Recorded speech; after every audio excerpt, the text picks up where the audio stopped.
Hello, I'm Eric Topol. I'm editor-in-chief of Medscape, and I'm really excited to be joined by Abraham Verghese at Stanford for our first Medicine and Machine podcast. We're envisioning a monthly podcast where we discuss the intersection of artificial intelligence with the practice of medicine. It's obviously a really important topic. It's timely, and we're thrilled to have the chance to have these conversations together, and we'll be bringing in some other people and perspectives along the way. So Abraham, welcome. Thank you so much, Eric. It's great to be part of this. Thank you. Yeah, and I thought we'd start out with the program that you've been building at Stanford. I had the real privilege to join one of your programs about the president's efforts last year at Stanford, and I'm sure you're continuing to build on that. So maybe you can tell us about what you've been building there, because it's perfect for the subject of medicine and machines. Thank you. Yeah, I'd love to tell you more about that. So Presence came about for two reasons. One is our sense that the electronic medical record at the time, which was the technology that was so intrusive in the lives of physicians, was causing so much distress. And it seemed to us that we needed to better understand, better explore the effects of technology, especially new technology, on the practice of medicine, and anticipate what it would do to human beings as opposed to what it did in terms of the thing it was designed to do. And that also led us to realize that in a campus like ours, where you have all these other schools, engineering and law and business and fine arts and so on, there were so many other people doing interesting work that never quite made it to the living laboratories of the hospital and clinic, even though it applied to us. For example, there was a lawyer we realized who was doing fascinating work on how if you go in to see an orthopedist and you're in my age, let's say, 60s, and if you see a young orthopedist, you have a higher chance of immediately getting a recommendation for a knee replacement, whereas if you see an older one, they might perhaps try other options before coming to that. So, and then there was somebody else in sociology doing wonderful work on trust. And again, none of that was making it to our clinic. So we decided that we would build a center not to make collaborations, but not for the purpose of writing papers and academic exercises, but to really see if we can change things in the living laboratory of the hospital and the clinic. And one of our biggest interests, as you can imagine, as you know, is very much the advent of AI, the advent of new technology, and always coming with some sort of a cost, not always visible, but very much there. So in a nutshell, that's what the President's Center is about. I have some wonderful associates, and it's growing in many different directions. Like a hydra, we've got all kinds of interests, more than I can keep up with sometimes. Well, it's fantastic. It's a great initiative and needed. It reminds me of an article you wrote, Narrative Matters, that section in Health Affairs, may have been a couple of years ago, and it was about presence. And there you told a story about how you would take med students, I believe, to an art museum to get them to be better observers and have more presence. You want to tell us a bit about that?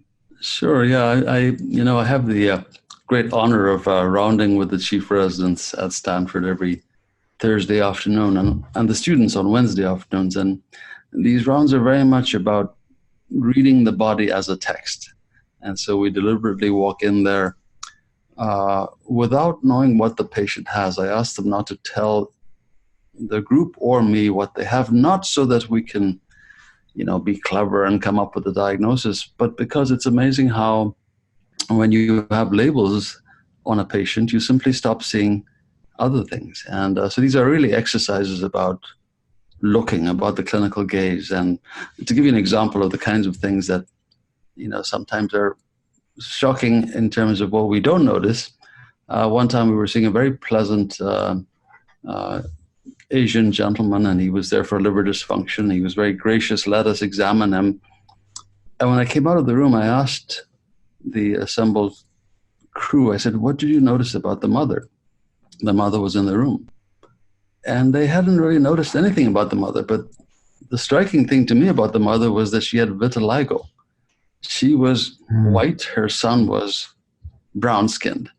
And, sometimes our focus is so tight on the patient, we miss these interesting observations. So I take them to the museum that's really right next door to us, a modern art museum.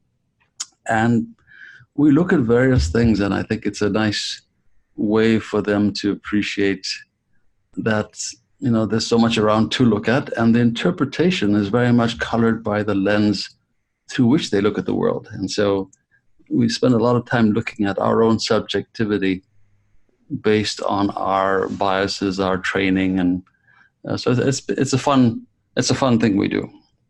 And that's really right up our alley here as we're trying to discuss where AI has a narrow function. It doesn't have the context, and the human side, the medical side, where that is really can be cultivated and is so complementary, symbiotic with what AI tools can do. So, an example would be you have the AI reading of a scan, and it's found the pulmonary nodules that otherwise would have been missed. And the fact that 30% of scans today are interpreted by radiologists with false negatives, that is, things that are missed. So here you have the person, the human, making the interpretation, but with much wider context, not just for training of finding specific things. So this idea of the man and machine combo, how does that help in presence, Abraham? One of the things that strikes me, Eric, is that I had the pleasure of coming to your annual conference out in Scripps, where you used to be the annual genomic conference, and now I think you call it the Frontiers in Medicine. Is that right? Oh, yeah, a future of individualized medicine. Yes, right. Future of individual. I remember just sitting there and, literally being stunned, because I felt like I had suddenly arrived at this moment when the machines are indeed better than us. It was hard to argue in these select applications, such as the one you mentioned, that they were better than us. But I'm also thinking, Eric, that what makes AI in medicine so different from AI in many other industries is that, if you replace a postal delivery system with AI, or if you replace car assembly with robots, there is still a human cost in terms of job displacement and so on, and that might be, beyond our ability to grasp right now. But in medicine, in the context of illness, you really can't just plug a machine in and have them subserve all your functions, when illness itself is such an isolating, emotional, terrible experience, I would say. And you very much need the kind of nurturing, the kind of hand-holding that you don't have to think about in the assembly of a car, for example. And so as I sat there in the conference, I was both struck by where we are. We've finally come to this, dystopian moment in so many novels. It really isn't a novel anymore. It's right here. But I was also struck by the idea that the great privilege of medicine is that we are admitted to people at their most vulnerable, delicate moments. And, part of the therapy, part of the gift is just being there with them, learning to listen. It's not always knowledge. Oliver Wendell Holmes very famously said, "It is the province of knowledge to speak, and it is the privilege of wisdom to listen." And, there's a very valuable function there in listening and being. So I'm excited about where AI is taking us, but I also think it's the beginning of our understanding of what our role is going to be. It's going to be different, that's for sure. And I hark back to a figure in your book, Erica. Do you want to set the stage for that graphic that I can't forget? No, you do it better, John. Well, you have this very simple graphic that shows the course of medical and intellectual human development or human knowledge, and then you have this rising parallel line that for many centuries I would say was well below human knowledge, but then this machine knowledge is rising, and now the line has eclipsed human knowledge. And you ask in your book, you say, so what is it that we need to do? We don't just throw up our hands and give up. We human beings need to be more human. So I'm hoping that our discussions, Eric, in this series, this podcast will allow us to explore that realm, even as we catalog the many marvels and the many things that are coming down the pike with AI. I hope it'll also sort of help us be less shy about talking about, what it is we offer. It's much more important to know, as Osler said famously, much more important to know what sort of patient has this disease than what disease the patient has. And I think now the burden is going to be on us to really do that part very well. Well, you touched on a critical concept, a component of this, which is listening. And one of the issues there is that we don't listen well because we have limited time. Listening is part of presence. And it seems like as good as AI is moving forward and gaining momentum, it's never, at least in my view, I'd be interested in yours as well, never truly be able to digitize the life story of a person.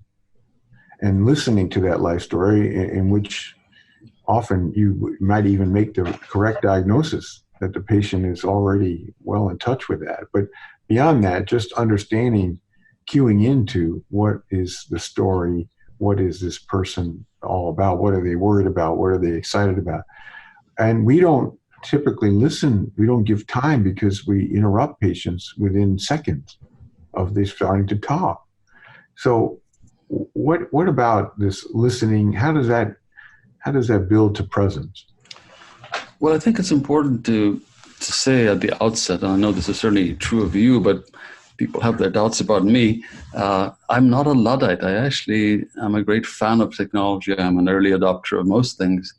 But I actually think it's worth saying and emphasizing that I do think the great promise of AI for us is hopefully it'll free up time so we can spend better quality time with the patient. We're not distracted trying to enter, the requisite things for Epic or Cerna or whatever system we're using.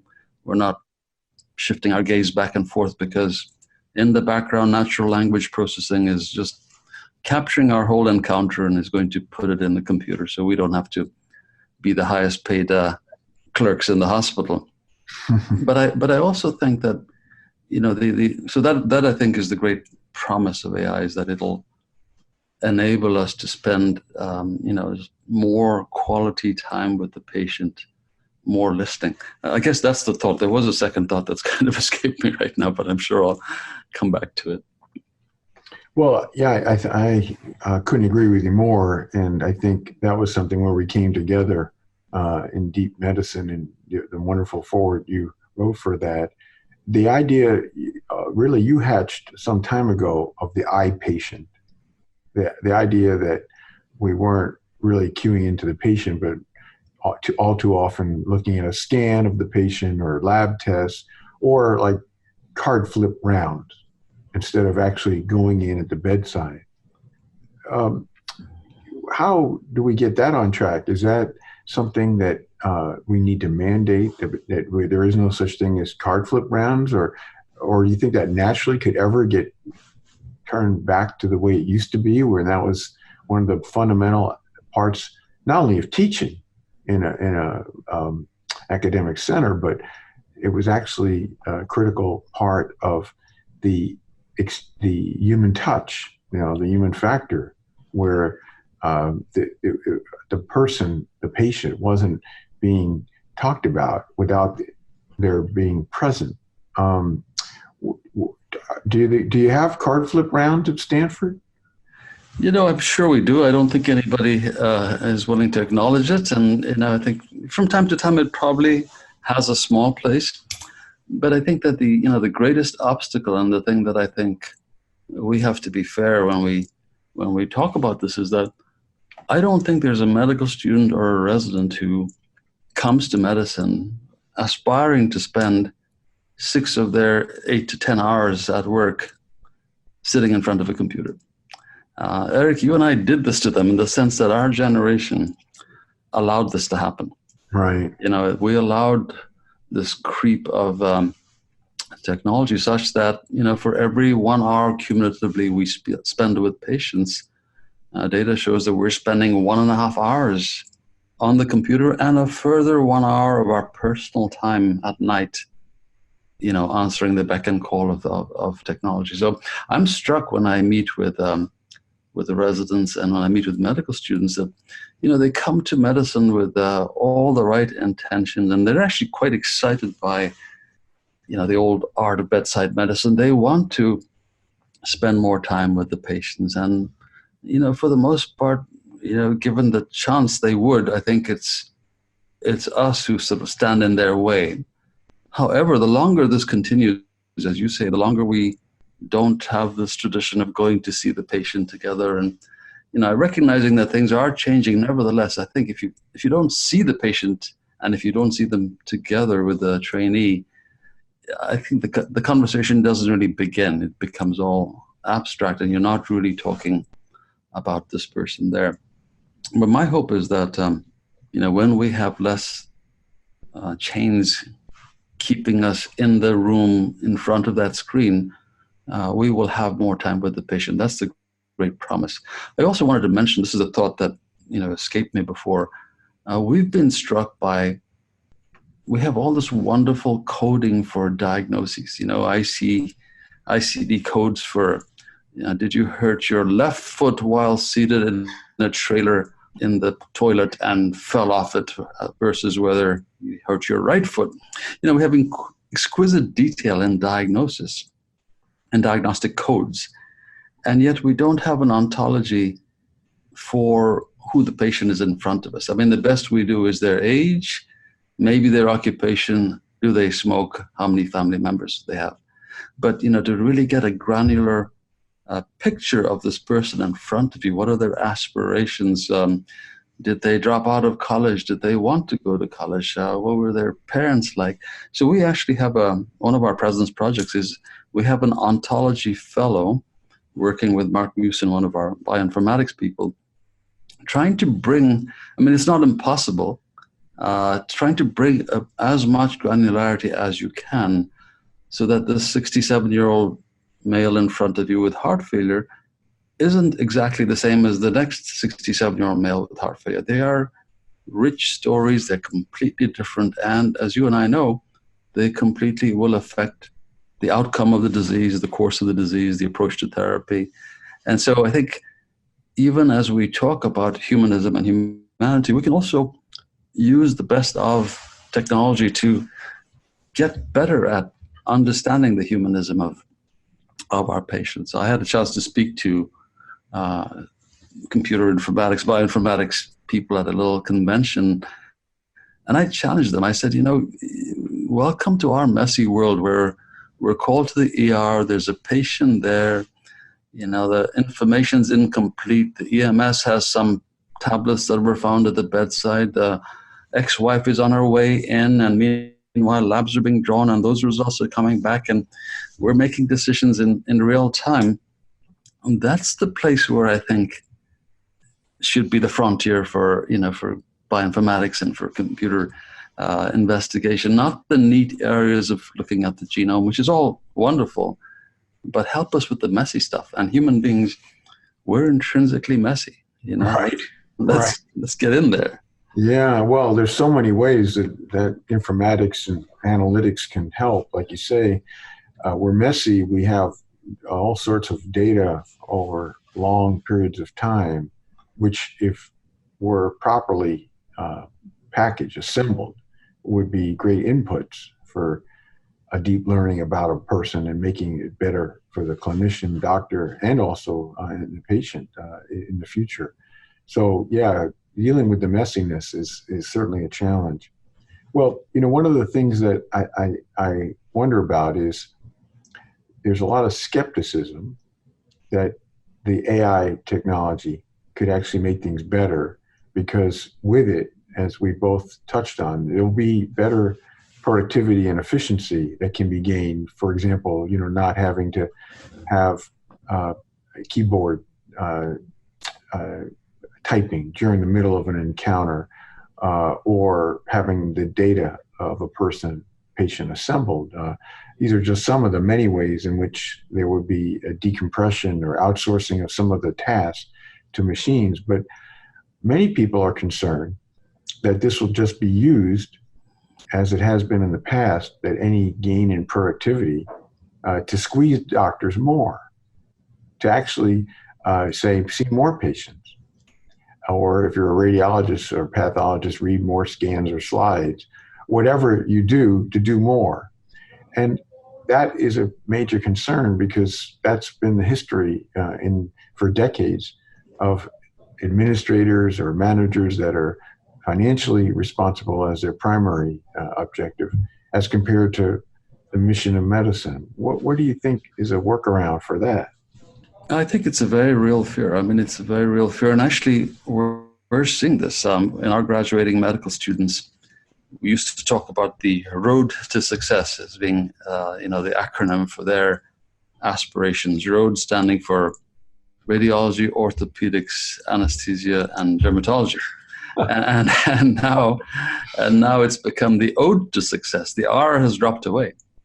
And speaking to a National Society of Radiology, they have a great concern. There are fewer trainees, and when they train, there are many more who want to go straight to interventional radiology because they appreciate the interaction with the patient. But if you're just going to be in a room looking at images, even though you and I know that it's precious to walk in there and interact with a skilled radiologist and give them the context and, draw on their expertise, have them ask us questions, there's a great fear that that's going to vanish. And I think it's a real fear. And I'm hoping that in this series we can really talk about workflow patterns and how they've changed, and how AI might either improve or exacerbate some of these things. Yeah, I'm looking forward to delving into that, because I think that'd be the big nut to try to crack, in that we can potentially maybe a chance of a lifetime, or even multiple generations, to see care restored. The famous Francis Peabody quote that you turned me on to, but that it might not happen unless it's really fought for with considerable activism. The other thing I want to delve into with you in this series, of course, is burnout. And that topic is very worrisome. It's partly, as you related to, the data clerk function, but also, the overwhelming sense of not connected to patients and being constrained and providing care and, losing our way. And it's coupled with a doubling of medical errors that's been established. So that's like a vicious cycle where you have a tendency towards burnout. You make an error, you find out about that, and then you get even more sense of burnout and indeed clinical depression.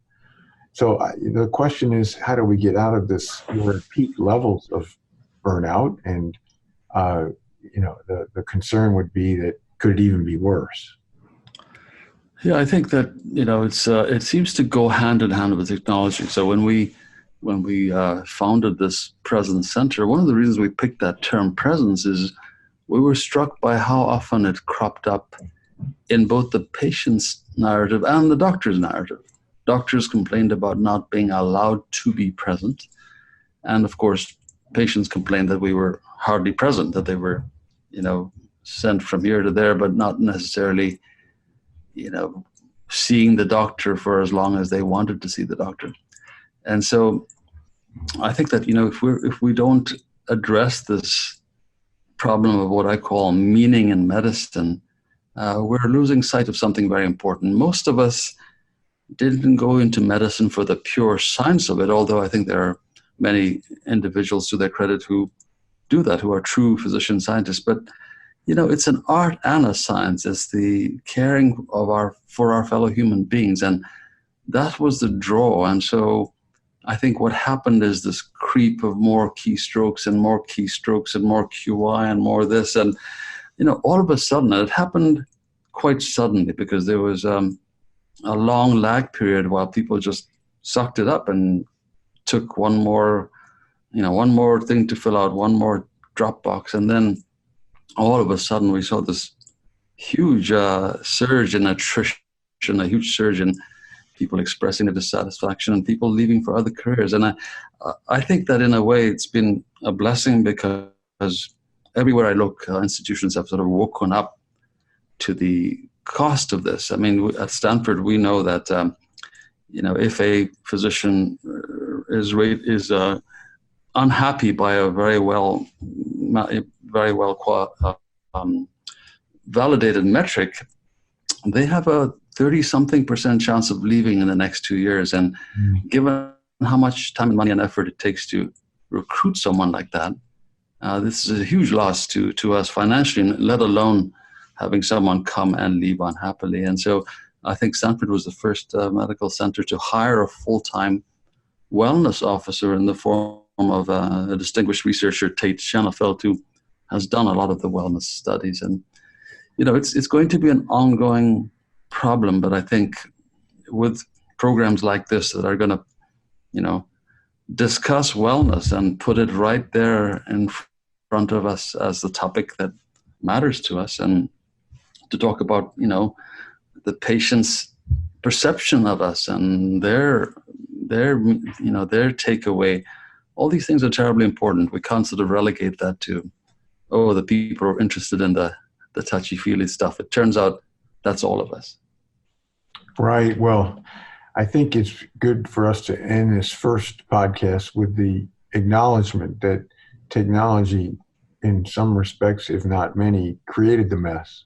As we both, I think, agree that becoming data clerks and having keyboards and office visits and computer screens has detracted from the patient-doctor relationship.